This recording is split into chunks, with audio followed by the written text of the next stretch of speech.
इस कहानी की शुरुआत होती है 14 अप्रैल 1865 से और ये जगह होती है बोस्टन डीसी, जहां 5 दिन पहले सिविल वॉर खत्म हुआ है और बेंजामिन के परदादा को दिखाया जाता है जिनका नाम थॉमस है। उनके पास दो आदमी आते हैं और उनको एक पहेली देते हैं और बोलते हैं कि तुम्हें इस पहेली को सुलझाना होगा, और तभी वहां से एक आदमी चला जाता है और वह राष्ट्रपति अब्राहम लिंकन को मार देता है। वहीं दूसरी ओर थॉमस उस पहेली को सुलझा लेता है। तब थॉमस को पता लगता है कि ये एक सोने के खजाने का नक्शा है, लेकिन इससे पहले थॉमस उस आदमी को इसके बारे में बताता वो उसके कपड़े में लगा बैच देख लेता है, और जिससे उन्हें ये पता चलता है कि अमेरिका में जो सिविल वॉर चल रहा है वो इनके ग्रुप से है। तभी थॉमस उस नक्शे को आग में जला देता है। वो आदमी थॉमस को गोली मार देता है और वहां से भाग जाता है, लेकिन थॉमस मरने से पहले उस पहेली का कीवर्ड बेंजामिन को बता देता है। कहानी अब प्रेजेंट में आती है, जहां बेंजामिन एक मीटिंग में स्पीच दे रहा होता है। वहीं एक मिर्च नाम का आदमी आता है और बोलता है कि 1865 में हमारे राष्ट्रपति अब्राहम लिंकन के मर्डर में थॉमस का भी हाथ है। ये सुनकर बेंजामिन बहुत गुस्सा होता है और अपने परदादा के खिलाफ लगाए गए इस आरोप को दूर करने के लिए वो खजाने की खोज में लग जाता है। बेंजामिन अपने दोस्त रेली के पास जाता है जो उसे खजाना ढूंढने में मदद करता है। वो दोनों लाइब्रेरी में एबी से मिलते हैं और पूरी कहानी बताते हैं। तब एबी भी उसकी मदद करने को तैयार हो जाती है और एक नक्शा ढूंढते हैं जिसमें खजाने के बारे में जानकारी होती है। उन्हें उस नक्शे में एक कोड दिखाई देता है जिसे बेंजामिन नोट कर लेता है, और वो दोनों घर आकर उस कोड को डिकोड करते हैं तो उन्हें पता चलता है कि ये एक पहेली है और वो पेरिस के स्टेच्यू ऑफ लिबर्टी की ओर इशारा कर रहा है। बेंजामिन यह बात एबी को बताता है, लेकिन मिर्च भी यह बात सुन लेता है। फिर बेंजामिन और रेली पेरिस जाते हैं। वह अपने ड्रोन कैमरा से स्टेच्यू ऑफ लिबर्टी को देखने लगते हैं तो उन्हें स्टेच्यू ऑफ लिबर्टी पर कुछ लिखा हुआ दिखाई देता है। वो उसकी फोटो ले लेते हैं। जब वह उसे पढ़ते हैं तो उन्हें पता चलता है कि यह एक पहेली है। बेंजामिन इस पहेली को हल करता है। इसमें ऐसे दो जुड़वा टेबल के बारे में लिखा हुआ है जो वर्तमान में दोनों टेबल अलग अलग जगह पर रखा हुआ है,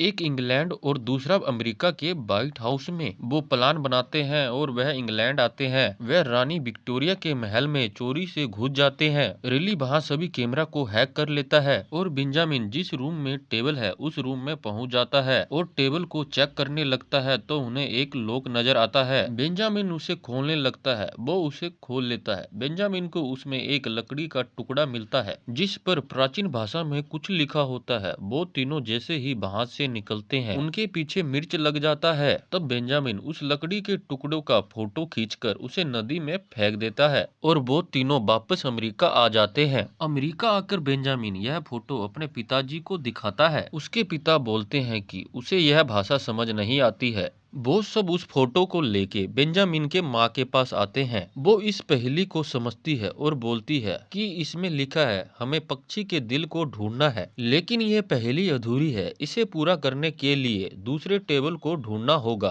तब बेंजामिन व्हाइट हाउस में जाने का प्लान बनाता है और वो तीनों एबी के दोस्त के जरिए व्हाइट हाउस में पहुंच जाते हैं और वहां उस टेबल को ढूंढ लेते हैं। जब बेंजामिन उस टेबल में छिपे लॉक को खोलता है तो उसे एक सिंबल मिलता है।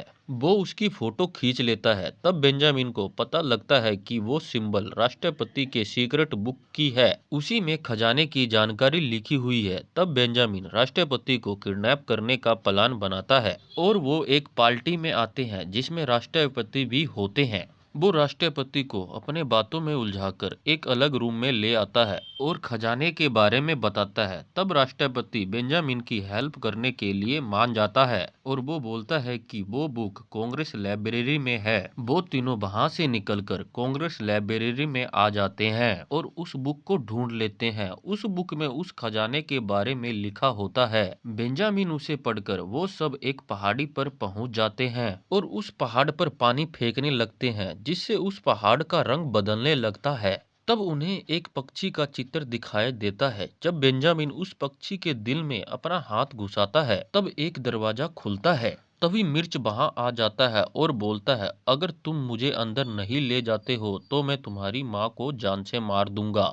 बेंजामिन डर जाता है और मिर्च को अपने साथ अंदर ले जाने के लिए तैयार हो जाता है। वो अंदर आते हैं तो दरवाजा अपने आप बंद हो जाता है। वो वहाँ एक बड़े पत्थर के टुकड़े पर फंस जाते हैं। जब वो वहाँ से निकलते हैं तो उन्हें एक झरना दिखाई देता है और बीच में एक लकड़ी का पहिया दिखाई देता है। जब वो उस पहिया को घुमाते हैं तो वहाँ से सभी पानी गायब हो जाती है। तब उन्हें एक सुरंग दिखाई देता है। जब वो सभी वहां जाते हैं तो उन्हें सोने से बना एक मंदिर दिखाई देता है। वो सब बहुत खुश होते हैं, लेकिन तभी वहां फिर से पानी आ जाती है जिसमें मिर्च की जान चली जाती है। बेंजामिन अपने परिवार के साथ वहां से निकलकर राष्ट्रपति के पास आते हैं और उन्हें उस खजाना के बारे में बताता है और बोलता है कि मेरे परदादा बेकसूर है। वो राष्ट्रपति लिंकन को मारने में उनका कोई हाथ नहीं है। तब राष्ट्रपति इस बात का अनाउंसमेंट मीडिया में करते हैं और बेंजामिन को खजाने ढूंढने के लिए उन्हें पुरस्कार देते हैं।